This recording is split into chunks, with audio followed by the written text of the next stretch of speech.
Hi, and welcome to MindShifters Radio with the Forgiveness Doctor, Dr. Michael Ryce. I'm Jeanie Ryce, your co-host, and we welcome you to the show. Today is Friday, January the 17th, 2014. Our call-in number is 646-200-4169. Press 1, and that puts you in queue to talk to us, and we would love to hear your comments and your questions, because then that makes this your show. And today is Aramaic Friday with Dale Hoffman. But first, let's welcome Michael. Thank you, dear heart. It's an awesome opportunity to be here once again. Forgive me as we speak if I wince a little bit. Yesterday we went hauling materials out of the building that had a roof collapse, and physical work has just not been my forte for a while. So I've got some muscles today that, I haven't been acquainted with for a long time. So fortunately, I'm not running any races today. But we are blessed to have the opportunity to have Dale Hoffman with us. And Dale's website, if you want to check out more of his material, is that's our website, www.daleallenhoffman.com. All kinds of awesome material there, and it is our awesome blessing to do Aramaic Fridays again with Dale. So let's introduce Dale and see what the young man has to share with us. Hello from Panama City Beach, Florida. It's good to be back. Oh, I'm nice. Down well, here we're in Branson, and it's about I think 20, maybe 25 degrees. So send us warm. Yeah, well, I think we're supposed to get into the 60s today. It's better than 20 at least. I'm down here at I'm actually in the home right now of a friend of mine, Marcus Bishop, Reverend Marcus Bishop. Marcus, he runs a place down here called the Life Center. Marcus was one of those sort of ultra mega TV, sort of televangelists and prosperity, teachers, etc. And he came to a point of reckoning where he just couldn't follow that path anymore. Everything seemed to be sort of deconstructing around him. And I've got so much great admiration, respect, and honor for the fact that he was able to walk from that ideology into something that's more welcoming and universal and loving, where everyone is actually created equal rather than all of the powers put into one person's hands. And this is our second time spending a bunch of time together. I'm down here doing some events at his place, and it's been exciting to be able to. We really have a vision that we're actually going to be working on together of how can we help people that are sort of stuck in the ideology, or maybe not necessarily feeling that they're stuck, but feeling that somewhere within that sort of ultra-conservative, right-wing fundamentalist Christian ideology, some that feel that they don't know what else there is. So what we're actually doing is working to create some nuances of possibility for being able to communicate with people that may be within that particular structure that feel like maybe there is possibly another way or another path that's more open and loving and real and closer to the original Aramaic teachings. So it's been exciting. We're sort of feeling it out right now as I speak. That's very cool, Dale. Congratulations, and any way I can support that. Maybe, it's been years since I've spoken in Panama City. Maybe we can connect in and one of these days get down in that direction. We're heading to Florida, but that's awesome because I think that opening the space for how do we live as the active presence of love instead of how do we get somebody, to me, this work is all about conversion. But it's not the conversion. In the non-being world, there's a cheap copy of everything real in the spiritual dimension, and the non-being world's cheap copy of conversion is, "Oh, you come join my church because we have all the answers." Whereas instead of that conversion, what we're looking to do, instead of converting somebody into a religion, is we're looking to convert hostility and fear-based minds back to love-based minds. And then everybody's going to know exactly the path they need to travel and the choices they need to make and how to embody that love that they are in this world in a way that really touches lives and makes for an awesome game of life. It's, I really feel that I've noticed that, you know, like one of the things I'm really growing into in the past year in my life is to be a bit less, maybe it's judgmental is the word, having a bit more empathy and sort of even almost walking my talk even more so in understanding that, you know, sort of like in the words of Yeshua, forgive them for they know not what they do. And I started realizing just in the last few months that I was just talking with Marcus about it downstairs here actually, about how, you know, homosexuality would be, you know, an instance how I really feel that a lot of the people that are doing the judgment from within sort of the Christian realm, whatever Christian means anymore, at least maybe I have a hope in me that in truth they don't really hate homosexuality, or they don't really hate people actually being able to live the life that they choose to live without having someone sniffing over their shoulder. It almost feels to me like there's this battle against that sort of stagnant ideology, old ideology of Christianity that's the structure's starting to fall apart. And I almost feel like it's kind of like a panic button effect that a lot of people are feeling like, hey, you know, we need to preserve this ideology because it's the only thing we know, etc. And I think that they're almost like spewing venom, hatred, and fire at whoever is within reach that doesn't fit in within that ideology. Conscious, active, present love to me, you know, Eckhart Tolle would say empty spaciousness, presence. But I still to this day, I've never heard a better set of words of how to bring that into being than just those words, conscious, active, and present love. I still have my original commitment that I got from you in 1995. I still have the original commitment. I don't know how many versions ago that was, but of course right then and there it was at the bottom, conscious, active, present love. You know, it's really time for us to live it and to be it instead of just talking about it, and it's beautiful. I'm excited for the future. Definitely, and you know, people lose that connectedness to love, and unfortunately, because they don't have the real Yeshua in the world, they have no idea why. I was observing a young man yesterday when we were working on the cleaning up the building with the roof caved in on, and this young man was with his father, and his father was 85, spry, vital, alive, outworked all of us, me included, like by far, and I am sore today. And I mean, this guy was just on it. And this fellow's in this space of, well, you know, I'm here to babysit and protect my father. And at every turn, he just had rage to spew at him. And it's like, excuse me, this is not protecting your father. This is violating your father. And of course, I understand why, because when you were a child, your father violated you. And so, you know, you're returning the favor. But when do we all grow up and change the game? You know, people say the words, you know, I'm really upset with you. And, of course, they're telling themselves a lie. They're not upset with anybody or anything. They're upset because in them is upset. And if they don't have an understanding of why they're upset, then they can't change that upset back to the state of love.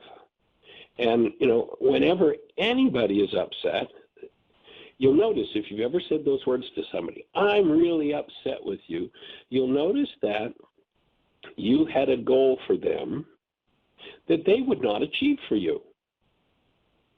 And the fact that they wouldn't fulfill your infantile demand, upset comes up in you. Why is that?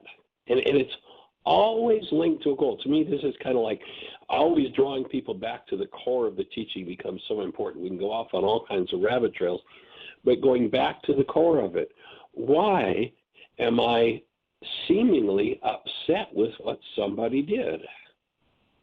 And it's always because I have a goal that they've refused to achieve for me, and the energy that I spew out toward them, and it doesn't matter whether I'm in that, you know, that right-wing mindset that you're talking about, or, you know, the left-wing mindset, or the upper mindset, or the lower mindset. It really doesn't matter. If I have upset, it's because somebody's frustrated a goal that I hold, and I have a power person in my life. And that power person, when I didn't fulfill their infantile demands, spewed out an energy in me, and usually, not always, of course, the power person is a parent, and so I not only received that energy that they're spewing out genetically, but I received it from the environment in which I lived with them, and I detested, I intensely disliked the energy that they were spewing on me, but because I already had it built within me, like two tuning forks that are in resonance, there's no choice about how they operate. I just take on, as a child, that energy, and if I never learn to, and to me this is the Aramaic Yeshua's greatest gift to us, if I never learn to reach inside myself and forgive that energy, that is, remove what never belonged in me, right down to and including the tuning fork, the genetic pattern for that kind of upset or disturbance, if I never learn to forgive, then I'm in trouble. And I'll find all kinds of people. It doesn't matter. You mentioned homosexuality. If, they have a goal or I have a goal for them and they're not achieving it. So here I am in my upset. Here I am spewing my venom that my power person put in me. There's a principle there that I think comes through clearly in the ancient scriptures. And Paul had this piece, although Paul didn't know how to resolve his own dynamics, I think because he didn't understand Yeshua's forgiveness process. But Paul says, beware you who judge another, for then what you judge another, you've been guilty of practicing. And of course, in many cases, what did we find? Somebody was doing the condemning doing when they were in the back room, exactly the same thing. And it's all an energetic dynamic that when we understand it, we can go inside of ourselves, recognizing that I'm not upset with this person. I'm upset. That's all. I have upset in me. Do I want this upset? No. Then it's time to remove it. What do you call removing upset? It's called forgiveness, as it was taught 2,000 years ago. And it's such a beautiful technology, that word shabag, to cancel. And when I recognize that the driver for the output of my mind, my current upset, is a goal that I hold, and I realized that what the Aramaic Yeshua was teaching was the canceling of those goals so that I could access what lie underneath the awareness in my mind and change it. It's such an awesome gift. Maybe you could, from the work you've been doing, maybe you could just kind of elaborate on that idea from the Aramaic, Dale. Well, even without even going into the Aramaic, the thing that immediately comes up and kept resonating for me through everything that you were saying is that in the actual forgiveness process, that's the one thing, whether it's with the worksheet or even in a spoken manner, that it's the one hook for people is, all right, hold on a second now. You're telling me that you want me to cancel the goal that I have for this person in this situation? So I want a loving, peaceful, and supportive relationship, and you're telling me you want me to actually cancel that goal, that it's actually that goal that's causing all of this, that's actually triggering up all of these thoughts and feelings and emotions, and somehow it's the fact that goal wasn't met, so now you're telling me to cancel it. But look, this is a positive goal. I wanted something positive in this situation. And it's the funny thing, that's the one place where the people hook the most, and I'm like, understand, this is the forgiveness process. It's after all of the nuance of getting up to this point of understanding triggers, thoughts, feelings, emotions, it's actually the canceling of the goal that is the forgiveness, and it's keeping that breath moving and that love conscious, active, and present. And it's amazing because it's the one thing, whenever I read a book about forgiveness or even go to different sort of workshops, seminars, talks, whatever, it seems to be one of the most rare things that's spoken of is the actual forgiveness. They're not doing the canceling of the goal. They're not collapsing down that sort of pseudo, illusory, non-supportive reality. They're not even doing the forgiveness. They're just sort of letting everyone else off the hook and letting ourselves off the hook. And while that's fine and dandy and neat, I still remember the first time. It was Clearwater. It was 1995. It was in the spring, and it was It was my first time hearing you speak. I went there alone after all these friends for 2 years had talked my ear off. You got to hear this guy. And I finally went, and I remember actually putting the pen on the paper with the worksheet process. And I remember sticking on that point of, all right, hold on, cancel the goal. And it's amazing when you get on the other side of that, understanding that Eckhart Tolle would say, you can't be fully present with a person in this moment and have true relationship if you're not able to be fully present in this moment with them. In other words, canceling the needs or the goals or whatever it is that you think that you need in this moment. That's what conscious active present love is, that it's open, it's spacious, it's whole. It doesn't come from a place of need or needing to have something somehow fulfilled, but it's able to be there, present and conscious in that moment, in this presence. And that's the thing that kind of gets me sometimes, is most of the forgiveness ideologies that I've been exposed to, even if the word forgiveness is sometimes in the title of the book or whatever it may be, a lot of times they never actually get to the forgiveness. So and that's the thing. And I've never seen it put so succinctly and clearly as in the Yeshua teachings. I've never, only in Aramaic. It never made it whatsoever into Greek or any other language. But yeah, so I'm clear of why I'm here on this earth, is to bring this out and obviously stand on the shoulders of people like you, who I love to stand on the shoulders of, although I'm sure with all your other aches and pains today, your shoulders are probably going to hurt even more from me getting up on there all the time, but I think it's worth it. No, actually, that will be a delight. If you're touching other people with the tools, that will be a delight, and I'm certainly in agreement with you on that. We've been talking recently about the project in Costa Rica and the Spanish community, and we're planning to head to Costa Rica in a couple of weeks, and we're going to spend 2 weeks living with a Spanish family and going to a Spanish school to start to learn Spanish. And it's interesting, in 45 years of doing this work, I've never been invited into a Spanish church. We came back from Costa Rica. We came to Branson to do New Year's with our kids.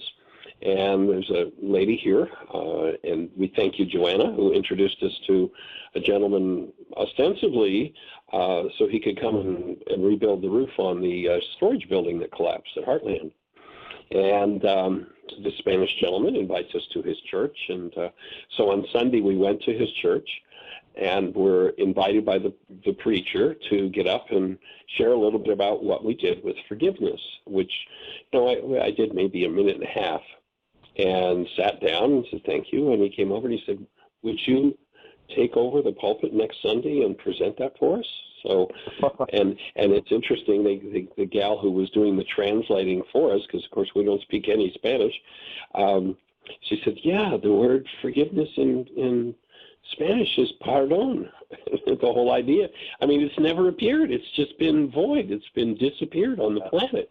And it just boggles my mind that the technology that is at the core of changing human life has been disappeared. And you'd almost think it was classic Satanism that it has disappeared, that it's been removed from the culture. And even, the forgiveness experts, every book, go to Barnes & Noble, sit down, just pick up every book on forgiveness you can find. Well, did you forgive them? How did they make you feel? Did that hurt when they did that? As though, we're innocent bystanders to our own internal dynamics, and it's caused by everybody else in the world. And the whole, the ancient scriptures talk about there'll come a time when the whole world will be fooled, and it's 99.999% universal that everybody believes that they're feeling what they're feeling because of something outside of them. And it's so steeped into everyone's mind that even after they're introduced to the idea, they have to be reminded 1,000 times, oh, this is about me. Oh, why am I sitting here with my blood boiling toward my spouse? They didn't fulfill one of the goals I had for them. Why is my blood boiling? Because I've got boiling blood in me. and I had a power person who played this dynamic out with me, and here I am spewing out the very venom that my power person, that I detested coming from my power person.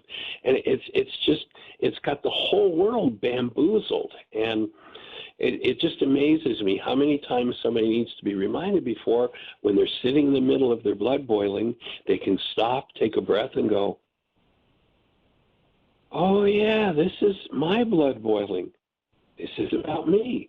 Why am I not living in joy and delight and in my human life at this moment? My mind wants to tell me it's all about what my spouse did do or didn't do or did say or didn't say, but it's really about the content of my mind and the goals that I hold for them. And until I let it go, things are going to be crazy. And that, to me, is the importance of the forgiveness process. And, of course, anybody that this conversation might be new to, we would be absolutely delighted to have you go to our website, all kinds of material there freely, www.whyagain.org. Upper left-hand corner, click the link, way up in the left. And when you click that link, there's an explanation of how to begin to use the Aramaic forgiveness process. There are radio shows where we walk somebody through the whole process, and we'd be delighted to have you share that.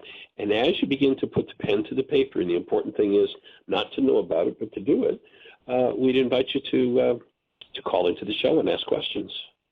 Get a refinement of your understanding. Let us support you. That's what we're here to do. And read the book and watch the DVDs. There's the nuance, and to be the book is such an easy read, and it's such a why didn't I think of that? I should have had a V8 kind of moment with the book. Why is this happening to me again? Which, when seeing it on the way you do with the whiteboard as well, with the dry erase board, and the way you lay out the way the mind's dynamics works, and to see that.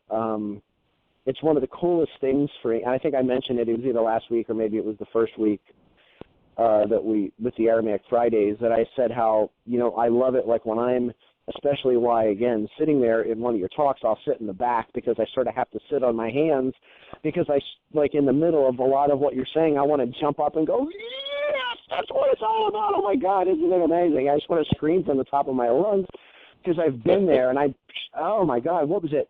5+ worksheets a day for months on end, which sounds like this big, huge chore. And I think going into it, I thought it was going to be at Heartland that first summer in '95. And then it ended up being, I was going above 10 per day in some cases. It's amazing because the more you do it, the more you do it, the more you do it, the more you do it, the more you do it. Writing it, especially in the written worksheet process, it just becomes maybe a bit of a second nature. I don't know if it's quite a second nature, but it's somewhere in the list of natures. And it becomes more, it starts feeling more natural. You start realizing how natural it actually is. You're pulling those bushel baskets back off of the light so that when you're actually in situations from people and you've been doing the work and doing the work and doing the work, you're able to do it almost like what I call real time, right then in the present moment with that person, and you're right there in front of them.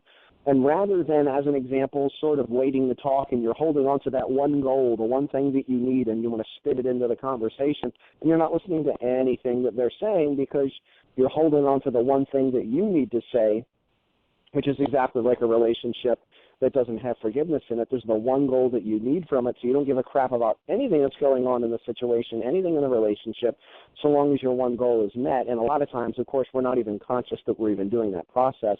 But when you can do it in real time and understand, hey, wait a second here, if I can just be fully present, conscious, active, present love in this moment and be with them in an open relationship here, understanding that if I'm feeling any kind of discomfort then has nothing to do with them somehow causing that in me, but rather they trigger something that's already within me, of course. And when you're conscious with that, you can feel it right then in the moment, or it doesn't even have to be a one-on-one situation with people. It could be something you see happening on the street, something in a movie, something on television, something you hear on the radio, whatever it may be, a news article or something. And to remember, hey, wait a second, I need to breathe, and you start getting the breath moving, and you start recognizing the thoughts that are connected to whatever this is that you're holding inside of yourself and the emotions and those feelings that are connected in with that. And understanding like, hey, I'm not able to be fully present in this moment because there's something I'm seeking from the moment that's in direct relationship to something that I'm holding inside of myself. And when you remove the mystic legs of the Aramaic Christians would say, remove the root of my suffering, to be so fully present with my conscious breath. I'm going to get some water, but I can actually be able to understand that it's something that's in me that's blocking the full presence of this experience, and by moving into that and being present with that I can pull the bushel basket off of that light, and that's how I can be fully present in this moment and exemplify that conscious, active, present love, and actually have that full relationship with whether it's the person in front of me, the animal, nature, trees, whatever it may be. There's no other way. There's literally no other way, and like I said, I've never seen it exemplified in the way that it is in the actual Aramaic teachings of Yeshua. If you understand, and even right, and we could put on that list, the trees, the people. We could put, and especially the person I just disapproved of. That until I can bring in, and there's the real, the best definition there is of forgiveness is that remove the root of my suffering, so that I can be that conscious, active, present love in this space with this person that a minute ago I thought was the problem, and I realize is really giving me the solution. It's amazing.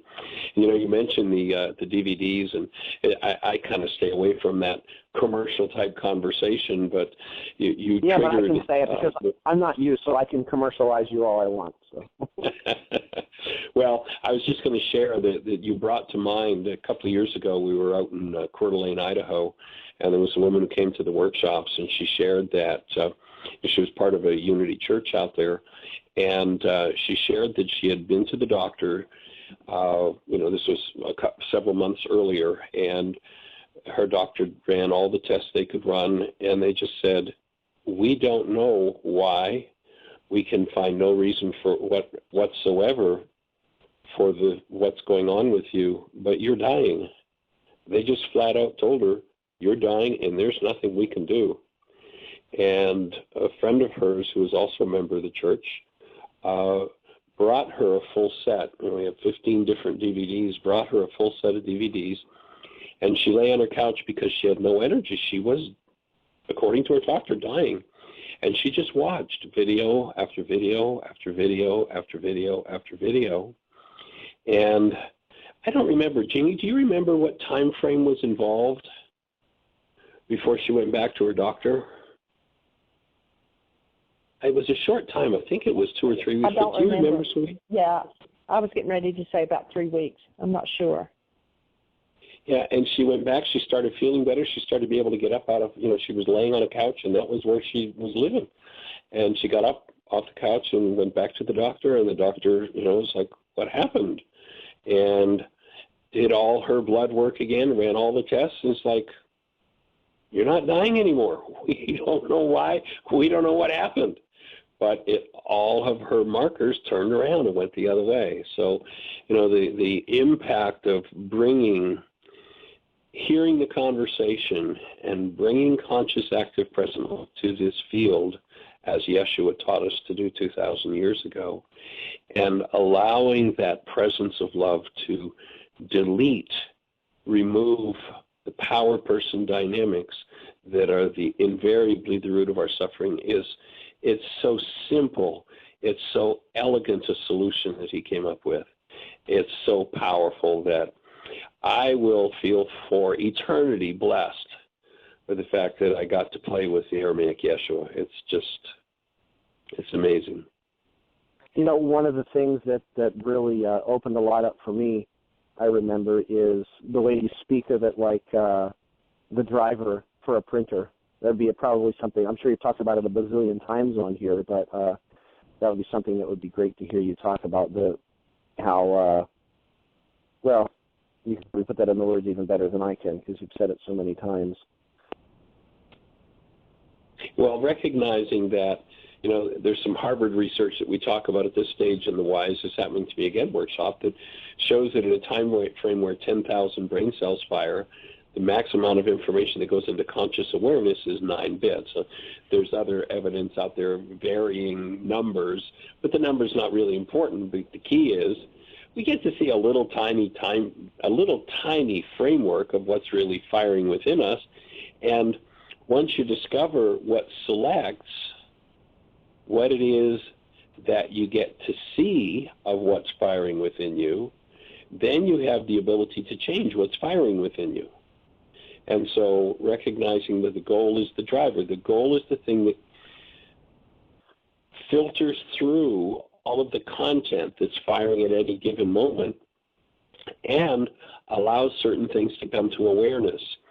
I've often used the example of the little block game that you'll often buy for maybe a 2 or 3 year old child, and there's a square block and there's a round block and there's a star-shaped block, and each block will only go through the shape of that particular block. So you can't put the star-shaped block through any other opening in the little game or the toy. You can't put the round block through any other opening. They're designed so they won't fit. And the mind is kind of like that. And the goal is what sets the openings. And so if our goal resonates hostility and fear, and the only shapes, so to speak, that can come through to conscious awareness are based in hostility or fear, the goal is the key to the shape of those blocks.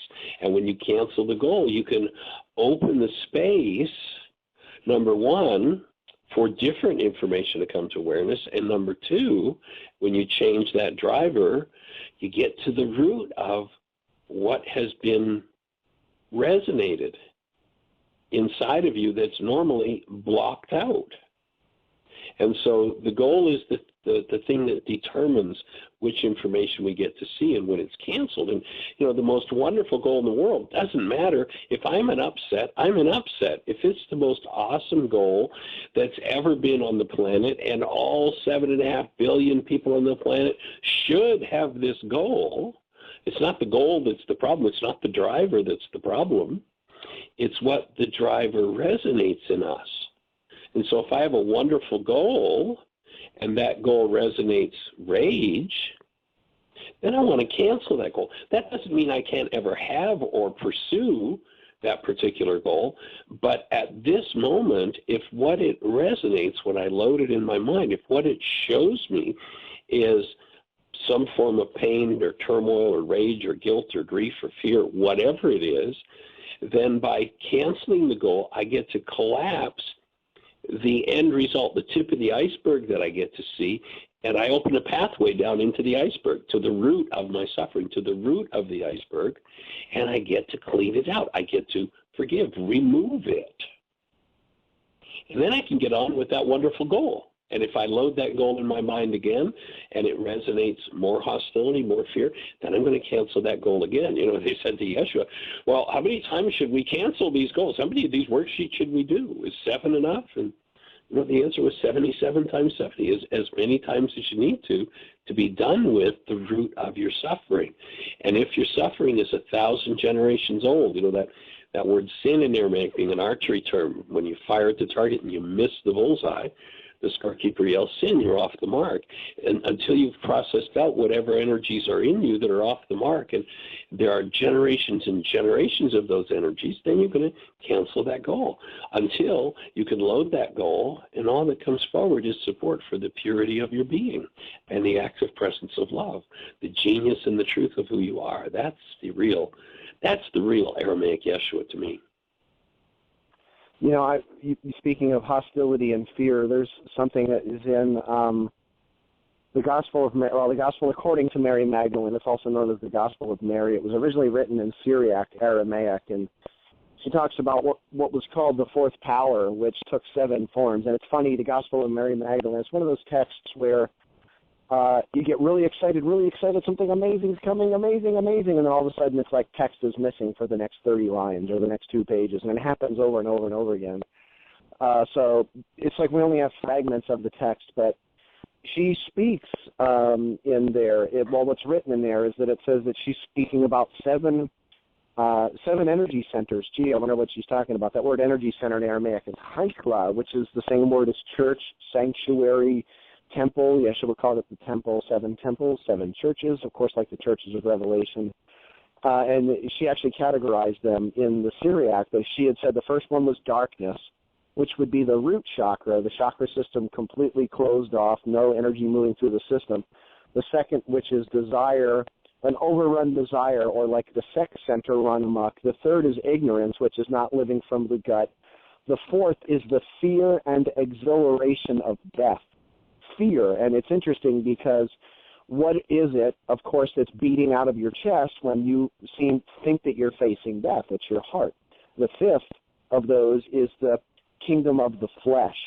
And one thing that's interesting about that is that's where the word, you speak of it a lot, the root of the word sarcasm is sarx, which is the Latin root that means to cut, rip, or tear flesh.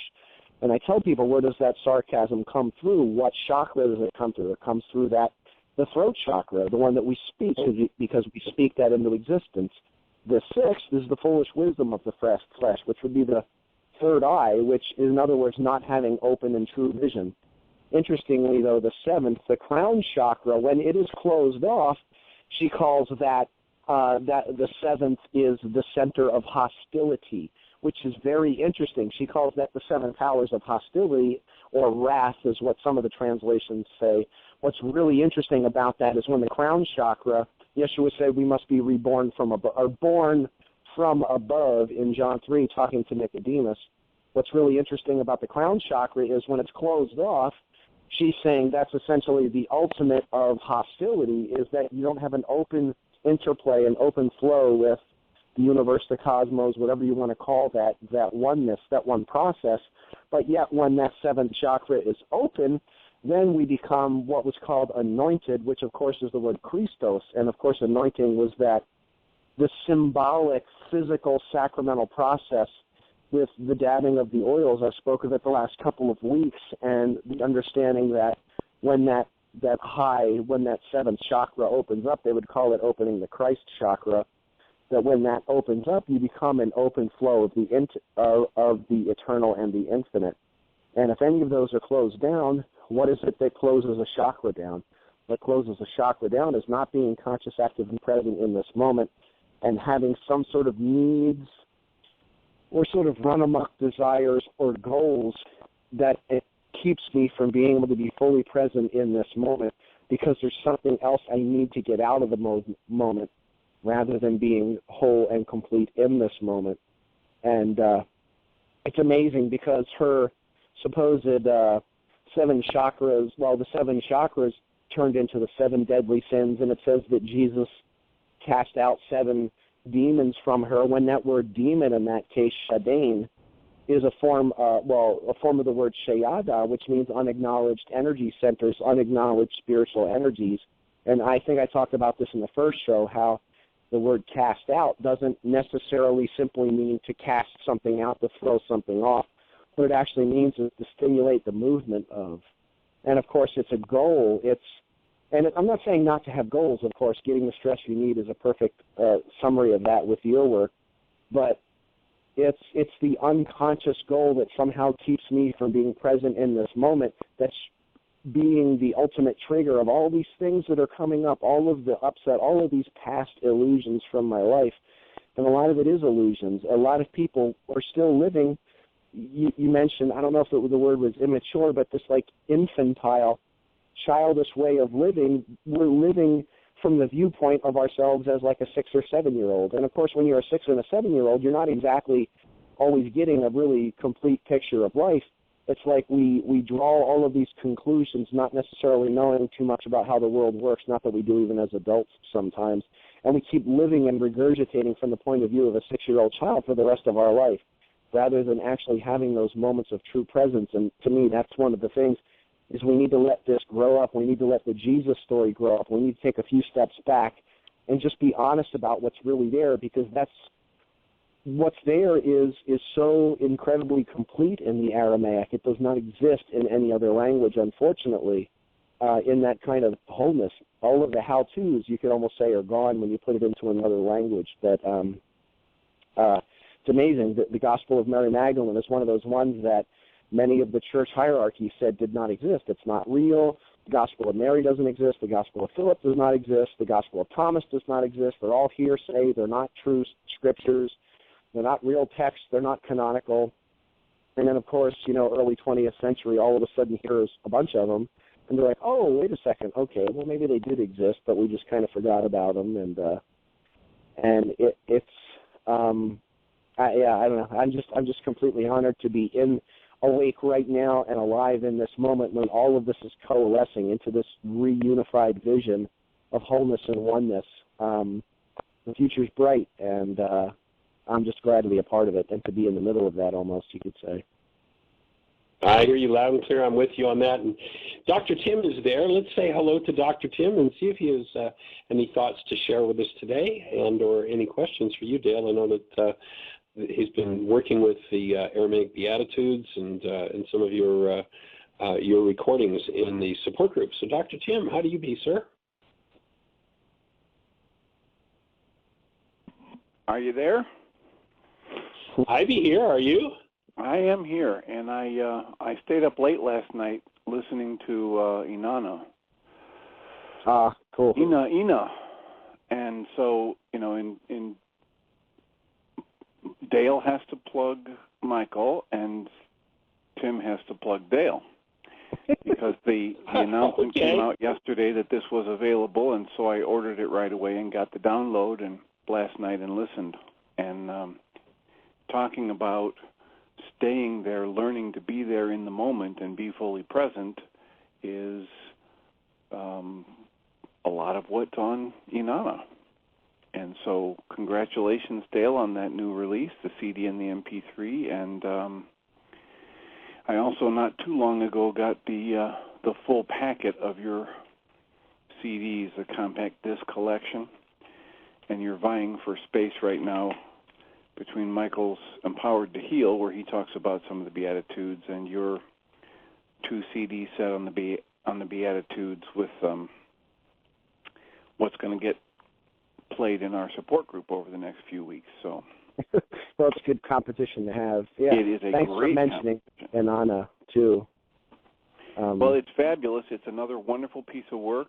I have the Word, and I've played that for the support group a couple times, and it's just a wonderful blending and deepening of the work that Michael presents in his videos, which we've been through many times over the past 8 years. And yeah, so we announced Inanna. Well, yesterday we announced the CD version, and we got, I think, we're somewhere hovering around 3 dozen CD orders, and about half of that in downloads too. So when I got the artwork for the new CD Inanna, it sort of time and space really stood still. It was a really profound moment of seeing, because I wanted the artwork to exemplify what was in it. And I had actually told myself recently I wasn't going to put any more single disc programs out, that I wanted to have things that were more comprehensive, but that one stood alone by itself so well that I felt like I really needed to get it out there. So thank you for mentioning that, and for mentioning, the Beatitudes ones, Home and Emptiness. It's amazing. The Beatitudes are they're a step-by-step process. Do this and this happens. It's not these theological promises that somehow you're beaten down and you're poor in spirit, and so that when you die, that all of a sudden you're going to be better. Or if you're, horrible and you're mourning and you're having this horrible life, that you're going to be comforted. There, good little boy. Or if you're meek, you're like a doormat, that somehow you're going to inherit the earth. None of that even makes sense. But when you look at it in Aramaic, it makes perfect sense. So tell us about, for those who aren't aware, tell us about Inanna and where they can get it if anybody in the audience wants to get their own download. Inanna is, it's my newest, it's a single disc CD program. It's about an hour and 15 minutes. It's called Inanna, Living from the I Am. And one of the strongest insights about Inanna is the word when Yeshua would say things like, I am the way and the truth and life, or I am the light of the world, I am the gate. All those especially in the Gospel of John, he would make those phrases. One of the questions I get asked a lot is, okay, was he talking about himself? And, of course, my immediate answer is, I don't know, I wasn't there, but I'll say this. According to what's written, he was absolutely not talking about himself. If he was talking about himself, he would say Ina or Inad, like when he says, I and God are one, I and the Father are one, Inad wabi chad kanan. He's taking two things that appear to be separate, himself and what we would think of as some sort of a separate God, and actually saying these are one and the same. Now, if he was saying, as an example, I am the light of the world, Ina nuhra te'alma, in Aramaic, if he was talking about himself, he'd say Ina nuhra te'alma. But what actually is written is Ina nuhra te'alma. Now, Ina means I, as in I, Dale, I, Jesus. Ina, what that in fact means is the I within the I. It means literally I, the I within the I, or the I am I, which in Aramaic, in those ancient philosophies, what the I within the I was is it's conscious, active, present love. It is the, in the words of St. Francis of Assisi, I've probably said it on every show that I've done with you, where St. Francis said, what you are looking for is what is looking. It's that awareness of the I within the I, our highest awareness, the who behind the who, I say. That's conscious, active, present love. And he was literally saying it's conscious, active, present love that is the light of the world. It's conscious, active, present love that is the gate, the portal, the doorway, the opening. It is conscious, active, present love that is the bread of life. He was saying it's presence. It's being fully present in this moment. Now, he's not talking about the small I as in the physical I, Jesus. He's talking about the center point of his being. He's talking about the awareness of the one unified life. And that awareness that's within him is the same awareness that's within me, that's within you, that's within all of us. When we come from the center point, I was just talking with Marcus about how in John 3, where it says born again, it doesn't say born again in any way whatsoever in Aramaic. It actually says born from the first beginning or the first start, understanding that everything is part of one singular process of being. And when I have this need, goal that I'm trying to get out of a particular situation or relationship or out of this present moment, that's the very thing that keeps me from being fully present in this relationship and in this present moment. So that Inanna is about living from the I am, of disconnecting, or not so much disconnecting, but detaching from I as a human and coming from a much deeper place of I as the universe, as the cosmos, as the one, and understanding that at my center, that is your center. And when I recognize that, it's not about two separate beings somehow trying to have a relationship and needing and wanting and desiring something from each other, but actually that we can be in that conscious, active, present love and have true, open relationship and a real experience rather than trying to just simply get needs met. Of course, we have basic needs as humans, but we don't understand that when we have all of this inner programming that's been sort of piled up in there from the time we were a child, and we're living from that, we're thinking we need to get certain things out of situations, and it's the very things that snuff off the open relationships that we're here to experience as human beings. That's why I've said it over and over, and I'll say it on every show I do probably.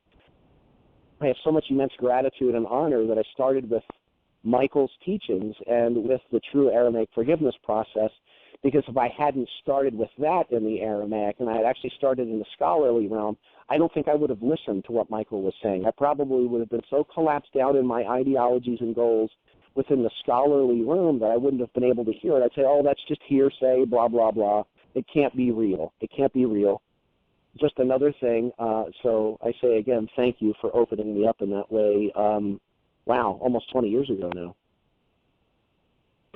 Delighted, glad to be on the team, and you know, when you get back to the actual functional Aramaic, to me that is just it's like an idea whose time has come to planet Earth, and anybody that's spewing any kind of venom at anybody, you know, at the worst quote unquote sinner in the world, someone who spews venom, what does that mean? That means that the one who's spewing the venom is guilty of exactly the same thing. They're playing the same game. That's why they're stuck in that realm. And there's just no genius on the planet that I've found other than the genius of Yeshua for how to resolve those issues. And of course, I can easily understand, because canceling the goal is just doesn't make any, until you understand how the mind works, it just doesn't make any sense. You know, this is the most precious thing I want. Why would I let go of this? And well, because every time you load it in your mind, you give up your human life. That's the really precious thing.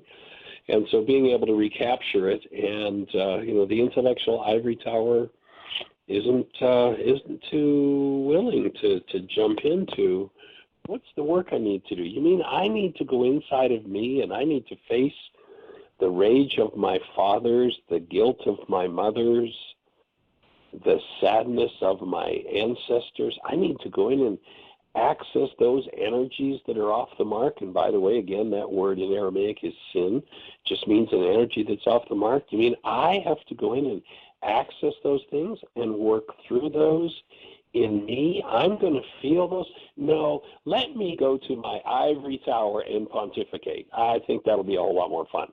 It's like, well, you know, it might be more fun, but it's going to kill you. Just be aware of it.